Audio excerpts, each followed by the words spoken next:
It's my pleasure to introduce our guest speaker for this morning, a new member here at the UU Meeting House, Tim Fuller.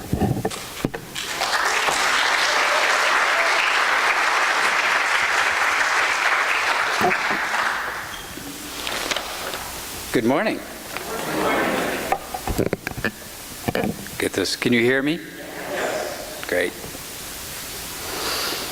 Thank you so much for coming, everybody. What a nice crowd. What nice music, John. Thank you so much. My name is Tim Fuller, and the opening words this morning are from the Buddha, 2,500 years ago.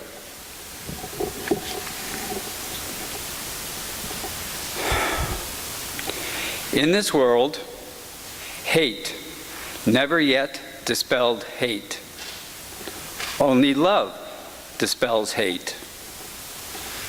This is the law, ancient and inexhaustible, who sees all beings in their own self, and their own self in all beings loses all fear. Now, I have no choice but to see with your eyes so that I am not alone, so that you are not alone.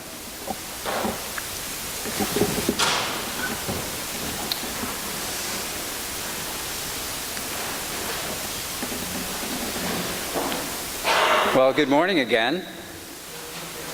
My name is still Tim Fuller. And I hope that everybody likes green. Green?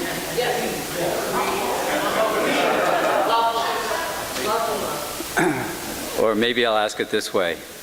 Who likes green? Ooh.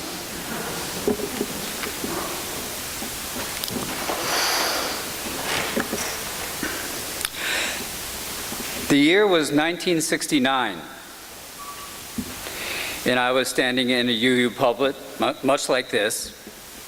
I was 18 years old and very much an activist. The civil rights movement had gained momentum, and the Vietnam War was at its peak. And the country was deeply divided on these issues. The Selective Service draft had just been reinstated and was actively and aggressively sending young men to war. At that time, I was in the process of completing an application for a conscientious objector status. The minister at the North Parish Unitarian Universalist Church in North Andover was Dave Blanchard. He was a mentor to me. And he and Dana Greeley, the president of the Unitarian Universalist Association at the time, which was only 8 years in its maturity, made it possible for me to secure a UU sponsorship for my CO status, which was a key requirement. Earlier that year, I had completed an Outward Bound course in the Colorado Rockies. Outward Bound was a program that placed young men together ages 17 to 20 from diverse backgrounds who had no experience in mountaineering. After 3 days of training at the base camp in rock climbing, rappelling, navigation, first aid, campcraft, we set out on a 30-day expedition. In the patrol, there were men from the Midwest farm, the inner city, the East Coast, from privileged families, from middle-class families and poor families. And we were quite a colorful lot. After we set out on expedition, two big challenges came clear. The first was the fear associated with the high mountain climbing, and it was evident in all of us. The daily challenge of overcoming this kind of fear proved to be the catalyst that at first pulled us apart, but then, after time, pulled us together. The second challenge was the interpersonal cooperation within the patrol. So small groups of similar-minded started to form within the unit. And these small groups started to try and outdo each other. Young men, as we know, seem to know it all and have the need to be right all the time. Working together in extreme conditions with people who were different from one another was a huge challenge. But as we all were forced to confront our internal and external fears on a daily basis, a trust started to develop, an understanding beyond our personal opinions. The small groups began to dissipate, and we eventually, with much difficulty, became one cohesive group. Everyone's intention became clear, that in order to accomplish our task of everyone completing the expedition safely, we had to work together. So, the ability to put aside our differences and pursue the common goal became more and more of a skill. This transformation from seeing one another as different to a greater understanding that each individual was an essential part of the success of the venture empowered us all.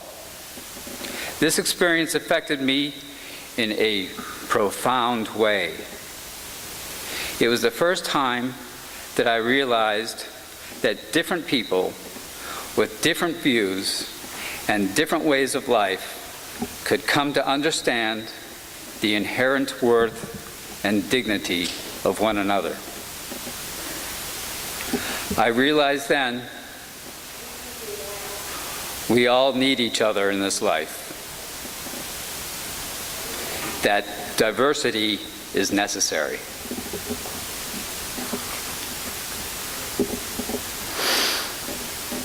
So consider this. According to Buddhist thought, everything in the universe is coming and going. Everything is changing constantly. In the natural world, the wind comes and goes.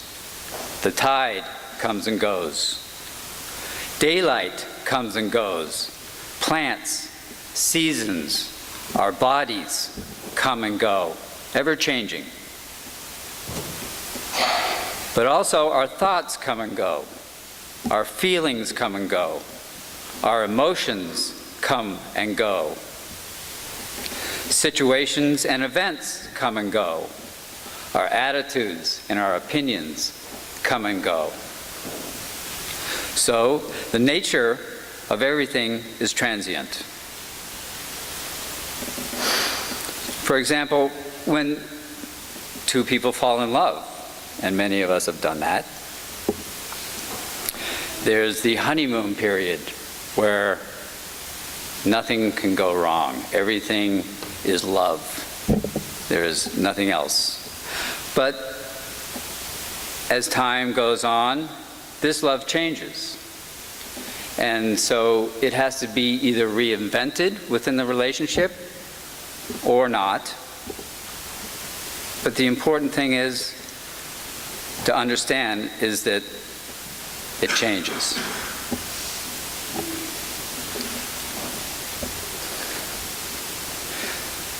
The universe is set up in opposites, according to Buddhist thought.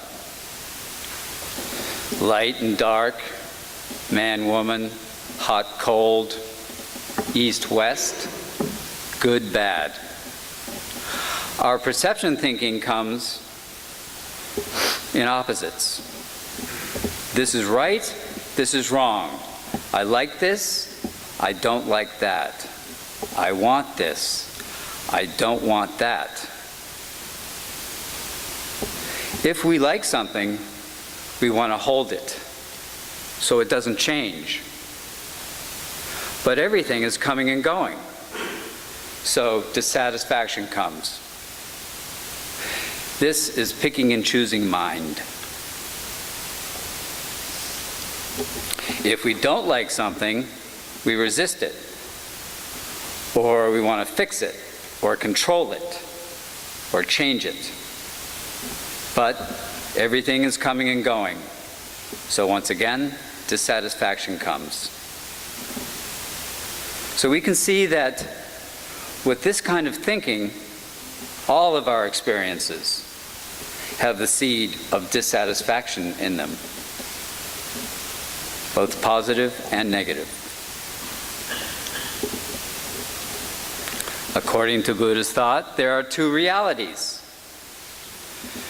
A conventional reality that we all live in,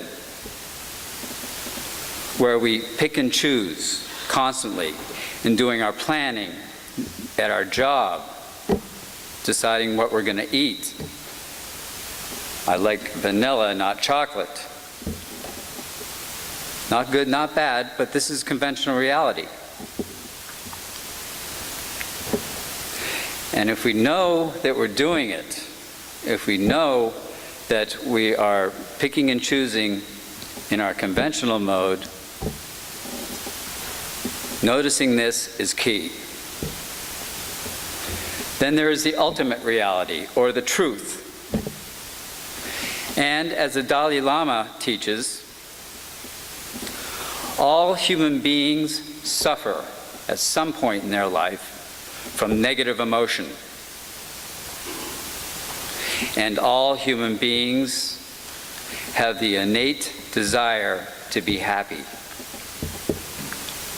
So this kind of suffering that he's talking about is not only suffering from sickness, old age, and death, but this suffering of dissatisfaction, this gray area. So again, all human beings suffer from negative emotion, and all human beings have the innate desire to be happy. So negative emotions such as jealousy, greed, self-cherishing, resentment, they feel the same in each of us. The causes and the conditions that set that up may be different, but the experience, the human experience of feeling those emotions is the same in all of us. And as for happiness, well, is there anyone in this room that doesn't want to be happy? Happiness is an innate desire of our human condition.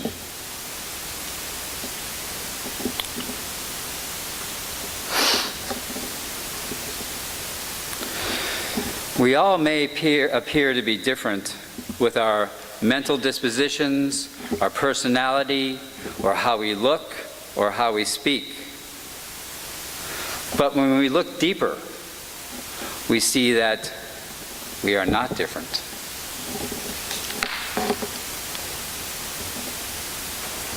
This question of are we the same or different is an opposites question. So if we answer with an opposites answer, same or different, we get lost in the delusion of our opinions. A skillful answer may be, sugar is sweet and salt is salty, only this. Or, when I'm hungry, I eat, and when I'm tired, I rest. Only this.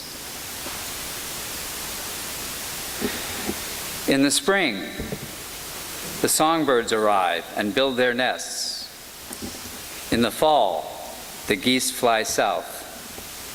This is Buddha nature. Kirtan is a kind of chant. It's from the Hindi tradition. As I said, it was in Sanskrit. The words of this next piece are Sitaram, Sitaram, Sitaram, Jaya Sitaram. May the spirit as light and virtue that dwells in my heart be victorious over all. May the positive and transforming vision of the divine in my heart lead to the fulfillment of divine will. And I'm going to ask you all to sing. This is call and response form of music.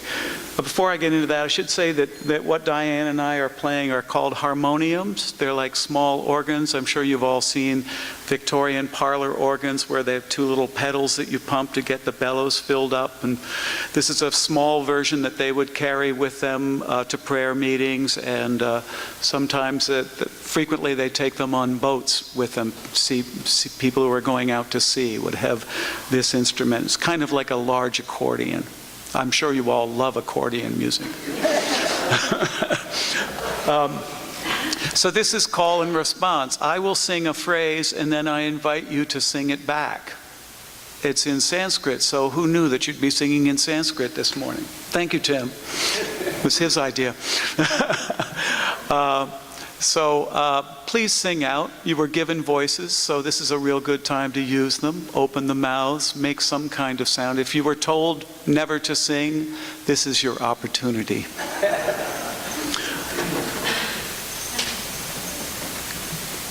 Let's see. So I will sing a phrase and then you will all repeat it back. Please.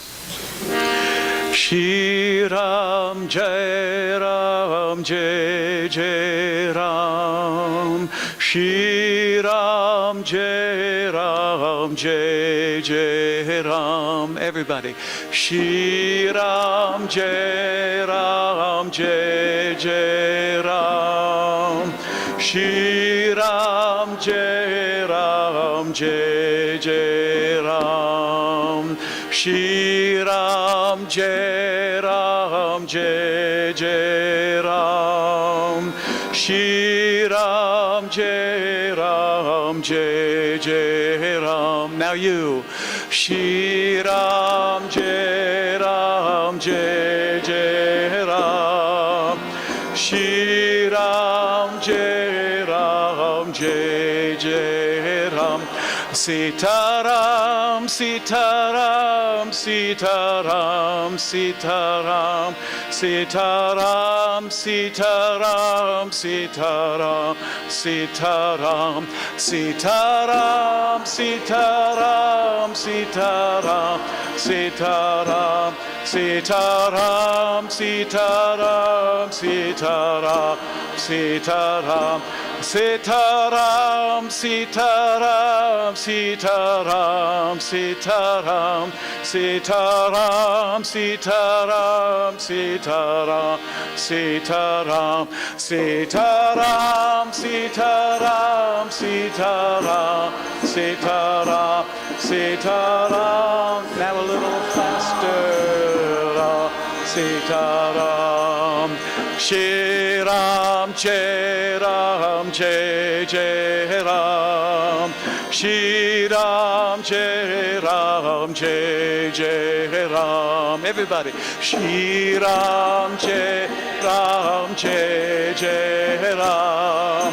Shri Ram, Jai Ram, Jai Jai Ram. Fast.